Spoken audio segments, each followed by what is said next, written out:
आज के इस वीडियो के अंतर्गत हम वार्षिक परीक्षा के लिए कक्षा 11वीं का विषय रसायन शास्त्र का सेट डी कंप्लीट करेंगे। इसके पहले मैं आप सभी को इसके 3 सेट पेपर बता चुकी हूँ, सेट ए, बी, सी और ये आपका आखिरी सेट पेपर है डी। इस तरह के आपको हर एक सब्जेक्ट के 4 सेट पेपर दिए जा रहे हैं और चारों सेट पेपर की हमने सॉल्यूशन की PDF तैयार कर ली है। PDF के लिए आप सभी चैनल आर्ट पे जाएंगे तो आपको एक नंबर मिलेंगे, आप उन नंबर से कांटेक्ट कर लीजिएगा। आपको अपना नाम, पता, मोबाइल नंबर और क्लास, ये तीनों चीज़ों आपको रजिस्टर करवा देनी है। इनके ऊपर से ही आपको PDF दी जाएगी, ठीक है। चलिए तो वीडियो को हम स्टार्ट करते हैं। तो देखिए पहला प्रश्न है कि 7 ग्राम नाइट्रोजन गैस का NTP पर आयतन होगा, कितना आयतन होगा? 22.4 लीटर। दूसरा है 3P कक्षक में कितने त्रिज्य नोड होंगे? तो इसका आंसर रहेगा आपका 3। और तीसरा है निम्न में से किसमें सर्वाधिक सहसंयोजी गुण होते हैं? तो इसका आंसर रहेगा आपका देखिए MgCl2, ठीक है, बा नंबर वाला। चौथा है निम्नलिखित में से कौन सा हाइड्रोक्साइड इलेक्ट्रॉन परिशुद्ध हाइड्राइड है? तो इसका आंसर रहेगा आपका देखिए B2।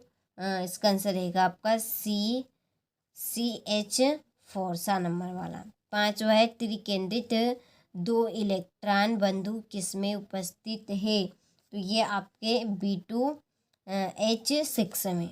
छठा है निम्न में से किसमें ज्यामितीय समावयवता होती है? इसका आंसर है But2 इनमें, ठीक है। तो चलिए स्क्रीनशॉट आप यहाँ से ले लीजिए। इसके बाद में देखिए STP पर 22.4 लीटर CO2 का द्रव्यमान डेज होगा। तो इसका आंसर रहेगा आपका 44 किलोग्राम। और दूसरा है एक तत्व का परमाणु क्रमांक 11 है, इसके ऑक्साइड की प्रकृति डेज होगी। तो कैसे होगी? क्षारीय।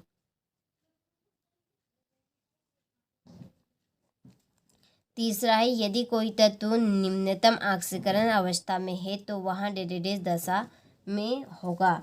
तो अपचायक।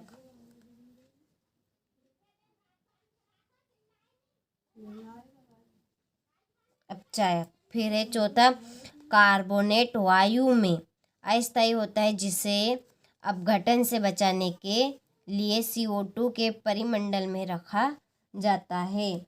तो इसका आंसर रहेगा आपका BeCO3। और पांचवा डेडेडेस कार्बोनिक आयन सबसे अधिक स्थायी है। तो इसका आंसर रहेगा आपका CH3 और ब्रैकेट बंद और वापस से 3 और यहाँ पर आपका रहेगा C⋯, ठीक है। और छठा है प्रोपेनल का समावायवी डेडेडेस है, क्या है? प्रोपेन। इसका आएगा प्रोपेन 1 ऑल, ठीक है। चलिए तो स्क्रीनशॉट आप ले लीजिए। इसके बाद में देखिए यहाँ पर हमारी जोड़ी। तो देखिए पहली जोड़ी है मोलरता, ठीक है। ये यहाँ पे गलती से मिस्टेक हो गई है, आपकी मोलरता, ठीक है। मोलरता की आपकी जोड़ी रहेगी मोल बटा लीटर। दूसरी सबसे अधिक आयनिक त्रिज्या है, तो किसकी है? C4 सॉरी, ये आपकी दूसरी जोड़ी। तीसरी है जल में कठोरता। तो जल में कठोरता क्या है? Ca⁴ और इलेक्ट्रोफाइल नहीं है, तो इलेक्ट्रोफाइल नहीं, ये आपकी चौथी जोड़ी रहेगी। और पांचवी जोड़ी ये एरोमेटिकता, ये आपकी पांचवी जोड़ी रहे, ठीक है। चलिए अब हम देखते हैं वाक्य में उत्तर। तो देखिए पहला है इलेक्ट्रॉन के निश्चित प्रेक्षपथ के अस्तित्व की संभावना समाप्त हो जाती है। तो इसका आंसर आपको PDF में मिलेगा। किस एंथैल्पी का मान सदैव ऋणात्मक होता है? बाहरी जल को जल से किस प्रकार प्राप्त किया जाता है। क्लोरोफिल में पाया जाने वाला क्षारीय मृदा तत्व सहसंयोजक बंध के समांश विलयन से बनता है। तो इनके आंसर आपको PDF में मिल जाएंगे। इसके बाद में देखिए सत्यासत्य। पहला, स्थिर अनुपात का नियम सभी प्रकार के यौगिकों के लिए मान्य है, तो ये आपका असत्य है। दूसरा, बाहु सिद्धांत परमाणु में प्रोटॉनों के वितरण से संबंधित है, ये भी आपका सत्य है। तीसरा, पी ब्लॉक तत्वों का महत्तम कक्ष विन्यास केवल NS2P हो सकता है, तो ये आपका असत्य है। फिर ये 2 परमाणुवी कक्षकों के रेखीय अतिव्यापन से सिग्मा बंध बनता है, सत्य। जल में अम्लीय व क्षारीय दोनों प्रकार के गुण होते हैं, तो सत्य। फैराडे ने विद्युत अपघट्य के वियोजन का सिद्धांत दिया था, तो ये भी आपकी सत्य बात है। ठीक है, चलिए अब बढ़ते हैं प्रश्नों की ओर। तो देखिए, ग्राम आणविक द्रव्यमान की परिभाषा लिखिए। फिर निम्नलिखित में से कौन सम इलेक्ट्रॉनिक स्पीड है, अर्थात किसमें इलेक्ट्रॉनों की समान संख्या है। यहाँ पर नाम दिए हैं। धन आयन की आयनिक त्रिज्या परमाणु त्रिज्या से कम होती है, क्यों। एस ब्लॉक तत्व किसे कहते हैं, इनके मुख्य गुण लिखिए। फिर अंतर अणुक तथा अंतः अणुक हाइड्रोजन बंध को उदाहरण सहित समझाए। एंट्रॉपी को परिभाषित कीजिए। क्रोमेटोग्राफी किसे कहते हैं।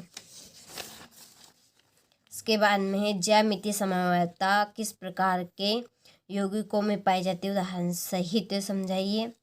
ठीक है, ये आपका 14वां प्रश्न। फिर 15वां प्रश्न कि अपचयन या अवकरण प्रक्रम किसे कहते हैं, उदाहरण सहित समझाइए। 16वां प्रश्न, निम्नलिखित यौगिकों के संरचना सूत्र लिखिए।